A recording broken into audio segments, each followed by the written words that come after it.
Alright, what's up guys? This is Lucas here. So today I'll be covering my first impressions on these three puzzles that I just got from Moyu.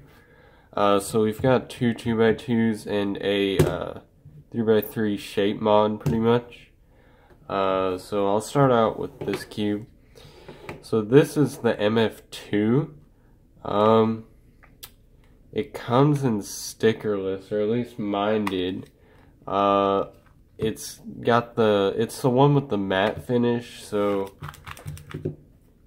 or it's the one with the frosted finish, so I'm not a big fan of that, especially for 2x2, because pickup can be a bit difficult.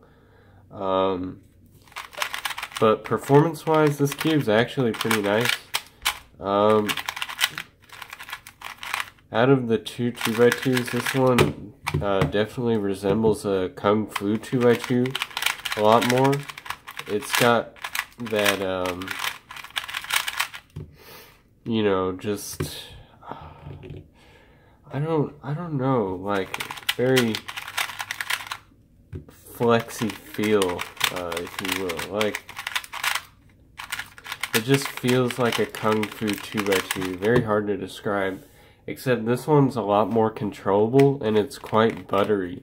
And that's probably because there's a lot of friction going on between each pair of corners. Like there's a lot of tension there. So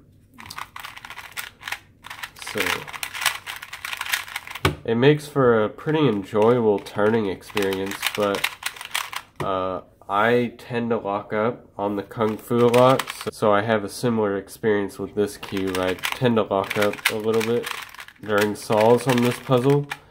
I don't know if it's my turning style or what, but I actually really like the feeling, but unfortunately, feeling isn't everything. So, as you'll see in this solve, possibly, I kind of lock up a bit.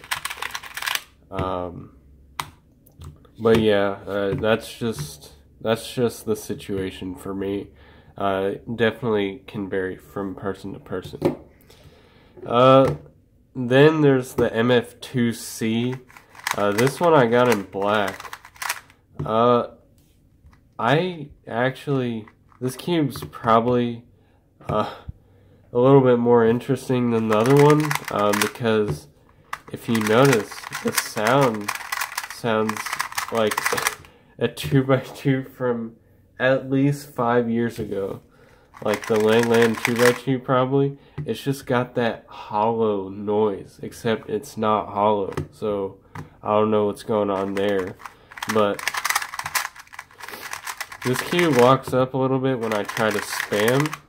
But the weird thing is, it doesn't really lock up during solves.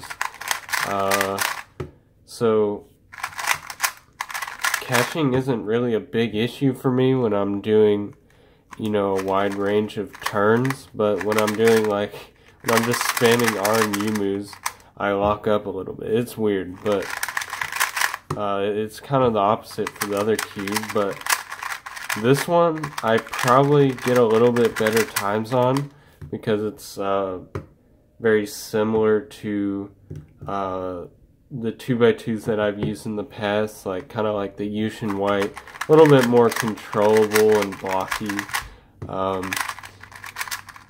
it definitely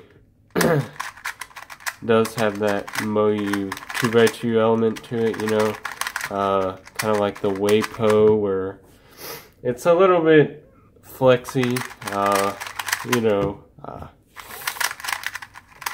just stuff like, it's kind of hard to describe. It's just got that Moyu 2x2 feel to it. Alright, so here's the last cube. It's a Fisher Muir cube.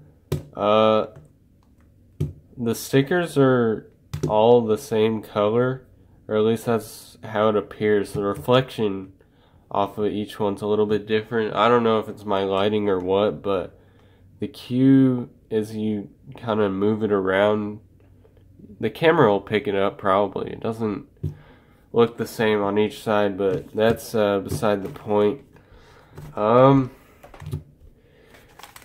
actual solve for this, assuming this is a solve position, is pretty easy, to be honest. It's like you solve a normal Fisher cube. This kind of mirror, like disproportional layer stuff doesn't really affect the solve, other than when you're doing like the initial cross. That's a little bit harder. But other than that, it's quite easy. And that's all I have to say about this. Just a pretty easy solve. Its turning is okay. I mean, nothing spectacular, nothing horrible. Yeah, but interesting cube. Good idea, but not very hard to solve, so whatever. So I'd like to thank Moyu for sending all 3 of these puzzles out to me. As always, I really appreciate it. Not sure if these are available yet, but you can definitely keep checking the cubicle.us. I'm sure they'll be stocked there eventually. We'll see. But yeah, that's about it. So thank you guys for watching.